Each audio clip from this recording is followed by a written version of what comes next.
Hi, Armand here with the Integral Astrology Forecast for May 2018. Now, the big thing that is happening in May of 2018 is that the planet Uranus, the erratic, revolutionary, unpredictable, and very high energy planet Uranus, is moving from the sign of Aries, where he spent 7 years, into the sign of Taurus, where he will spend 7 years.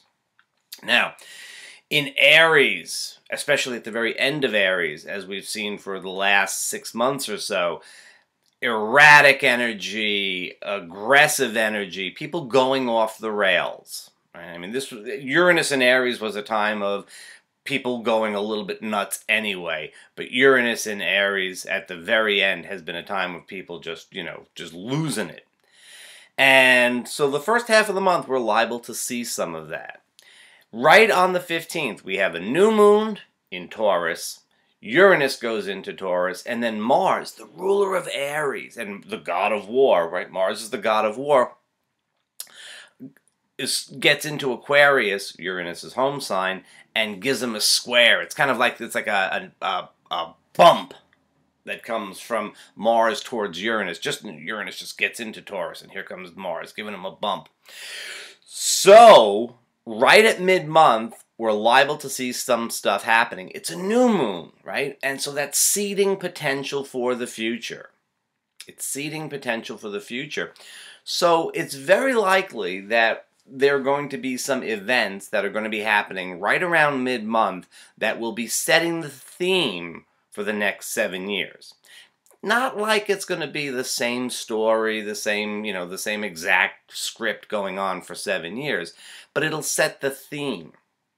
Watch the economy, especially because Taurus rules resources and has a lot to do with finances. The markets have already been rather shaky as Uranus has, so to speak, as the old astrologers would say, cast his shadow before him. I love that one. So we've already seen a great deal of erraticism in the markets, and that may peak at this point in time. But we're going to see a lot of other stuff going on right around that mid-month period that's going to tell us maybe something about what's going to be going on. Well, certainly something about what's going to be going on for the next 7 years or so. Look for things that have to do with food, resources in general. Aries is a very idealistic sign, and so we saw a lot of idealism, a lot of fights for, what people think are right. Whatever crazy it is or whatever you think about it, or how good you think it is. It was an idealistic thing. This is about our stuff. This is about the physical world. And so keep an eye on that right around mid-month. It's really going to give us some information. So we'll have to see how that plays out, but that's going to be a very important time. It is a new moon, and that is never anything to ignore. And a new moon with this big aspect happening, Uranus changing signs and getting hit by Mars, that's going to be something. Other stuff is happening this month too, but it very much involves Venus, which is the ruler of Taurus. And Venus is doing two things this month that are really worth paying attention to. One is around May 7th, when Venus is going to be square to Neptune. And Neptune's a very idealistic, but in a sort of imaginary kind of way, imaginal realm type of thing. And when Venus squares Neptune, we can have a great time. It can be really wonderful. We can have a lousy time. It can be really awful. But it tends to be a little unrealistic. We see things distorted, like in a fisheye mirror. Everything looks bigger or smaller than it really is. Usually bigger than it really is. Particularly in personal relationships, this might be a time. It could be a lot of fun, but on the other hand, it could be really awful. But it's a time when we're liable to get really excited about something one way or the other. We might feel, this is it, this is wonderful, how great. Or we might feel despair and hopeless and so on. Neither one are particularly realistic. If it's a good ride, if you're going through the tunnel of love, enjoy it. If it's the haunted house, the ride ends after a little while. So just keep in mind that that's not a very realistic time. It's also not a very realistic time for business deals. It's not a good time to get things appraised. It is not a good time to make an offer on something. We just don't know what things are really worth. At the other end of the month, on May 26th, however, Venus opposes Saturn. And at this point in time, we're very likely to have a very good sense, or, well, we're at a very realistic sense of what things are worth, whether it's a relationship or, a piece of jewelry you're looking to sell or buy. We're very likely to have a realistic, somewhat conservative view of what things are worth. And that would be a time that we might want to look at, actually making an offer on things or deciding on a commitment in a relationship. It can very much be a make it or break it time in relationships, actually, as Venus opposes Saturn. We're liable to feel that the results of our past efforts are coming to light, and we see what have we got out of it. Is this investment, whether it's financial or emotional, is it working out, or is it time to go onwards?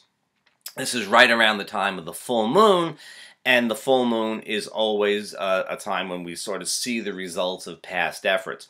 It's not the best time to be making decisions and so on usually, but this Venus-Saturn aspect suggests that right around the 25th, 26th, that's a good time to be making decisions. That's a good time to be deciding what works and what doesn't.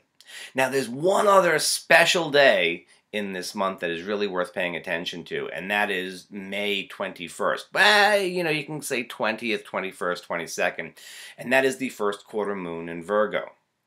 Every month, of course, the first quarter moon is an action time. It's a time when you take you take your plans and you put them into action.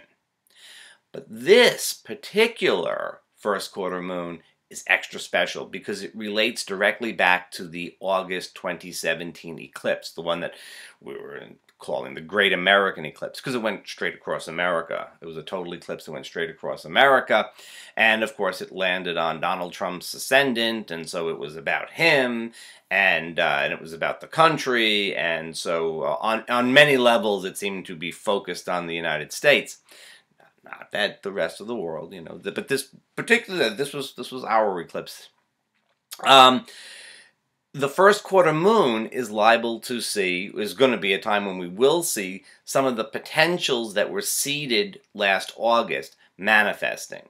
Now, that's certainly true on the collective level when we look at, let's say, that was a time when there was a lot of tension with North Korea, and so we're moving into the next stage of that drama. But a lot of things were going on back August that are going to be hitting a new level this May. In your personal life, too, particularly if you have planets in late Leo, Scorpio, Aquarius, or Taurus, you're also going to be getting the next installment of things. So if you look back in your own life to things that seem to be beginning, potentials that were starting around last August, this is a time of decision.